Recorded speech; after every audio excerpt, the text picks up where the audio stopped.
அஸ்ஸலாமு அலைக்கும் வரஹ்மத்துல்லாஹி வபரகாத்துஹு. அன்பார்ந்த அனைத்து உறவுகளுக்கும் இனிய வணக்கம். வீடியோக்குள்ளே போகிறதுக்கு முன்னாடி மிக முக்கியமான ஒரு தகவல் ஒன்று சொல்லி ஆகணும்.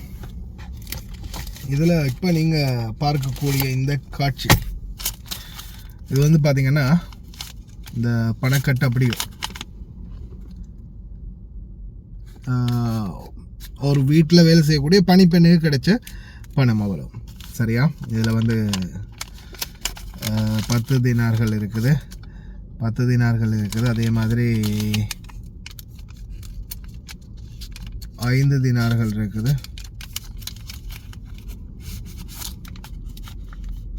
இதெல்லாமே வந்து பார்த்திங்கன்னா 5 தினார்கள் இலங்கை காசில், அதாவது 5000 ரூபா ஒரு தாள். வந்து இது ஒரு தாள் வந்து இப்போதைய நாணய பெறுமதிக்கு வந்து 5000 ரூபாய். இது ஒரு தாள் வந்து இப்போதைய நாணய பெறுமதிக்கு 5000 ரூபாய். அதே போல் இது வந்து ஒரு தினார் அப்படின்னு சொல்கிறது.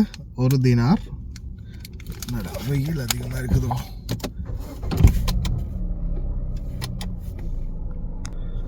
வண்டியை கொஞ்சம் டேர்ன் பண்ணினா வெயில் அதிகமாக இருக்கிறதால அந்த ரிஃப்ளெக்ஷனுக்கு விளங்குதில்லை. இப்போ இந்த இருக்குது பாருங்கள், இது வந்து ஒரு தினார்னு சொல்லுவாங்க. இது வந்து ஒரு தினார். இது ஒரு தாள் வந்து இலங்கை நாட்டு காசுட பெறுமதிக்கு 1000 ரூபாய். இந்தியா நாட்டு காசுட பெறுமதிக்கு இப்போ 300 ரூபா போகுது.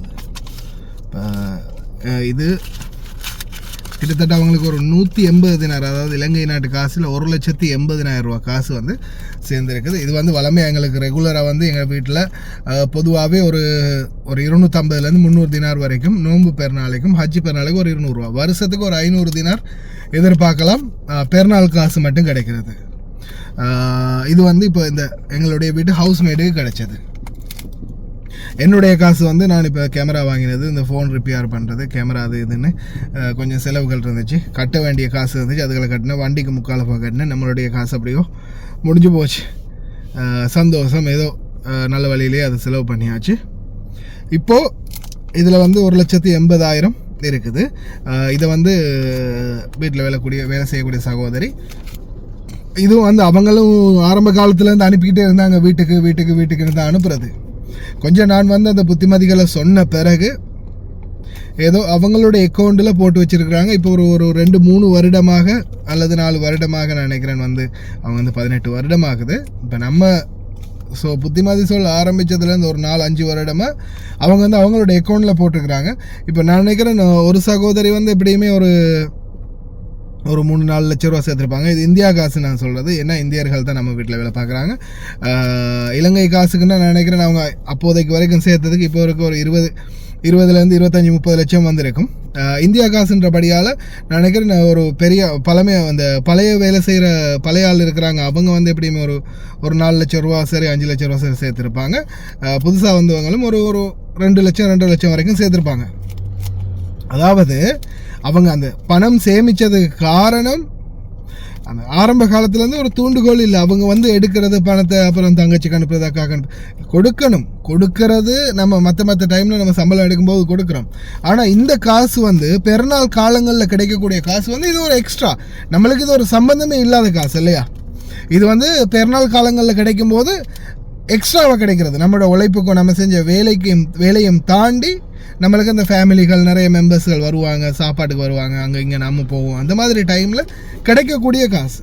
ஆனால் இந்த காசை நிச்சயமாக பயனுள்ள முறையில் ஒன்று ஏதாவது நகையை வாங்கி போடலாம், இல்லை ஏதாவது ஒரு பொருளை வாங்கி போடலாம். இல்லையா இந்த அக்கௌண்ட்டில் சேர்த்து வச்சிங்கன்னா பிற்காலத்தில் உதவும்.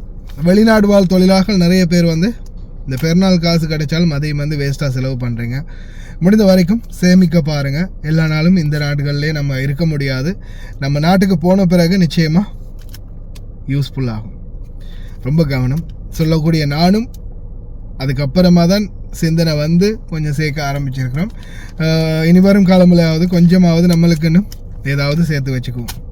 ஏன்னா வெளிநாட்டிலேருந்து நாட்டுக்கு போன பிறகு நடு ரோட்டில் விடப்பட்ட எத்தனையோ பேரை நாம் இன்றைக்கும் நம்மளுடைய கண்களால் பார்த்துக்கிட்டு இருக்கிறோம். பல வருடமாக கஷ்டப்பட்டு உழைச்சி கஷ்டப்பட்டு உழைச்சி நாட்டுக்கு அனுப்பி கடைசியில் குடும்பத்தாலையும் கைவிட்டு அவங்க அந்த காசு சேர்த்து வச்சுருந்தாங்க, இன்றைக்கி கோடீஸ்வரனாக இருந்திருக்கலாம்.